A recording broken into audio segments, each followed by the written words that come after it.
dengan aku di channel aku yang sama juga ya teman-teman. Di sini sebelumnya aku seperti biasa membuat video ini untuk melakukan dan melaksanakan tugas kampus aku. Jadi sebelumnya aku mau memperkenalkan diri ya, walaupun kalian juga udah tahu. Perkenalkan, nama aku Hesti Dimyati, NIM 19510187 dari kelas D2 2019, prodi Matematika dan Sains di IKIP Siliwangi. Nah, di sini aku mau menyampaikan tugas tentang network planning, dan mungkin aku juga bakal menyampaikan untuk materinya walaupun cuma sedikit, dan tentunya dari sumbernya yaitu Google ya teman-teman. Jadi selamat mendengarkan.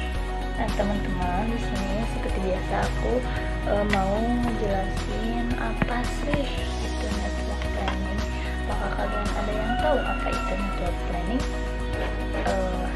Mungkin sedikit agak aneh ya terdengarnya karena kita tuh belum terbiasa gitu dengan network planning. Nah di sini aku mau jelasin pengertian tentang network planning. Network planning atau jaringan kerja adalah teknik yang digunakan oleh seorang manajemen untuk merencanakan, menjadwalkan, dan mengawasi aktivitas pekerjaan suatu proyek dengan digambarkan dalam bentuk simbol ataupun diagram. Nah, tadi kan aku udah ngejelasin itu, yang pertama itu pengertian network planning ya. Terus aku di sini bakal ngejelasin yang kedua, yaitu manfaat network planning. Misalnya apa sih manfaat network planning itu? Network planning sangat membantu dalam perencanaan dan menjadwalkan suatu proyek. Menurut Handoko 2019, manfaat network planning adalah sebagai berikut. Aku di sini mempunyai 6 manfaat network planning ya teman-teman.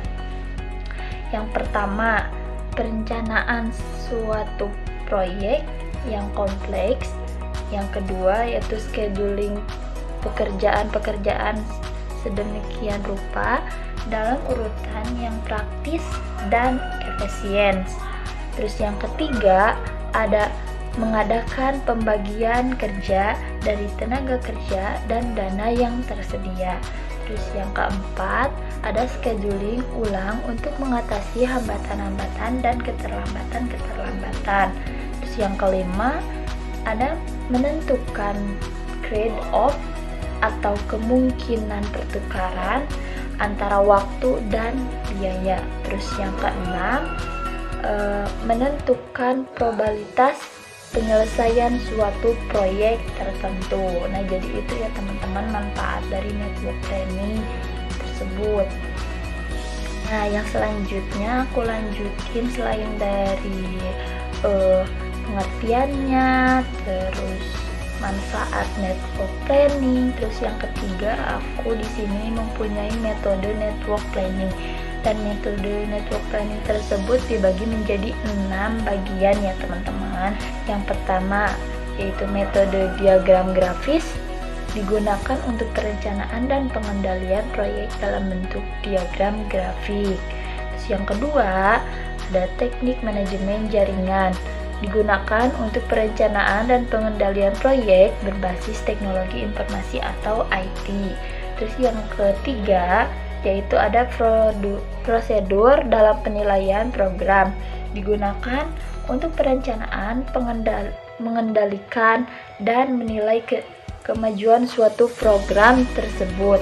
Terus yang keempat yaitu ada analisis jalur krisis, yang digunakan penjadwalan dan pengendalian sumber daya proyek tersebut.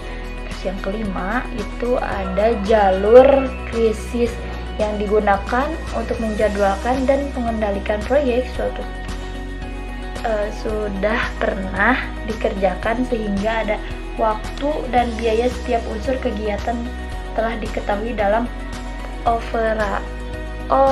evaluator tersebut. Terus yang keenam, yang terakhir ya teman-teman, ada teknik menilai dan meninjau kembali yang digunakan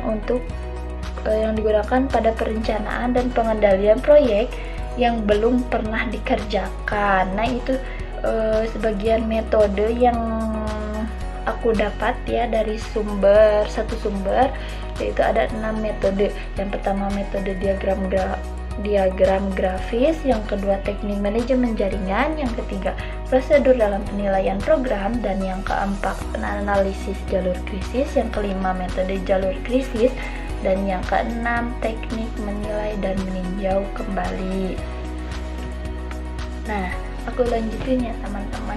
Misalnya ada yang bertanya gini, gimana sih Kak cara menyusun network planning tersebut? Nah, menurut Haming dan Nurjamuddin 2011, langkah-langkah menyusun diagram jaringan kerja network planning adalah sebagai berikut. Nah, di sini aku juga mempunyai 6 penyusunan network planning. Yang pertama, merumuskan visi atau vision dan tujuan goal dari proyek. Visi dan tujuan proyek akan menjadi dasar perumusan kegiatan. Terus yang kedua, ada mengidentifikasi pekerjaan yang harus diselesaikan pada proyek yang bersangkutan. Terus yang ketiga itu ada mengidentifikasi urutan pelaksanaan pekerjaan sehingga pekerjaan berlangsung secara sistematis. Dan yang keempat, ada mengidentifikasi waktu pekerjaan setiap pekerjaan yang ada. Yang kelima, di sini juga aku ada membuat diagram pekerjaan proyek. Dan yang keenam itu menetapkan jalur krisis proyek. Nah, itu cara menyusun network planning. Jadi intinya network planning itu agar memudahkan kita dalam mengerjakan proyek-proyek tersebut, gitu ya teman-teman. Nah, selain aku di sini punya pengertian network planning yang pertama, terus yang kedua manfaat network planning, terus yang keenam itu ada metodenya, dan yang ketiga maksudnya, yang keempat itu ada cara menyusun network planning tersebut. Nah, di sini aku yang kelima itu punya simbol dan aturan network planning. Misal ada yang nanya, apa sih simbol atau aturan network planning dalam yang bisa digunakannya apa aja gitu. Nah, di sini aku punya 3 nih ya teman-teman. Yang pertama ada anak panah, yang kedua lingkaran, dan yang ketiga itu anak panah putus-putus. Anak panah tuh gimana sih cara kerjanya gitu dalam network planning? Jadi simbol anak panah menunjukkan sebuah kegiatan atau aktivitas kegiatan adalah segala tindakan yang memakan waktu tertentu dalam pemakaian atau menggunakan sejumlah material, tenaga kerja, serta peralatan produksi yang ada, gitu ya teman-teman tentang anak panah. Terus yang kedua itu ada lingkaran. Simbol lingkaran menunjukkan suatu kegiatan atau event, baik kejadian atas, akhir, atau selesainya suatu kegiatan tertentu, atau kejadian dimulainya kejadian yang lain. Terus yang ketiga aku ada anak panah putus-putus. Simbol anak panah putus-putus menunjukkan kegiatan semu yang digunakan untuk memperbaiki logika tergantungan dari gambar diagram network. Jadi simbol anak panah itu ada 3 ya teman-teman. Yang pertama itu anak panah, yang kedua ada lingkaran, dan yang ketiga itu ada anak panah putus-putus. Nah teman-teman, aku lanjutin ya. Tadi kan yang pertama itu ada pengertian network planning, terus yang kedua ada metode manfaat network planning, terus yang ketiga metode network planning, yang keempat penyusunan network planning, dan yang kelima ada simbol-simbol network planning. Terus yang terakhir aku di sini mempunyai definisi dan pengertian network planning. atau jaringan kerja dari sumber buku tersebut. Nah, sumber buku tersebut ini jadi selain aku cari dari Google ya teman-teman, aku juga dapat dari sumber buku network planning lainnya gitu. Nah, menurut Fahmi, 2014 network planning merupakan situasi, kondisi, dan situasi maaf ya teman-teman, yang dihadapi oleh seorang manajer dengan menempatkan analisis pada segi waktu dan biaya sebagai latar belakang dalam setiap membuat keputusan, khususnya keputusan yang berkaitan dengan jaringan tersebut. Terus yang kedua, menurut Nurhayati 2010, network planning adalah sebagai alat yang digunakan untuk merencanakan, menjadwalkan, mengawasi, meninjau dari suatu proyek. Dan yang ketiga itu menurut Muhardi 2011, network planning adalah suatu perencanaan dan pengendalian proyek yang menggambarkan hubungan ketergantungan antara setiap pekerjaan yang digambarkan dalam diagram network tersebut. Nah, yang terakhir itu yang keempat, menurut Dimyati 2006, network planning merupakan rencana jaringan kerja yang memperlibatkan seluruh aktivitas yang terdapat di dalam proyek serta logika tergantung antara satu dengan yang lain. Nah, itu jadi selain aku cari Google, aku juga dapat definisi menurut sumber-sumber buku network planning tersebut. Jadi banyak orang yang berpendapat bahwa network planning itu sangat membantu dalam pekerjaan proyek tersebut gitu ya teman-teman.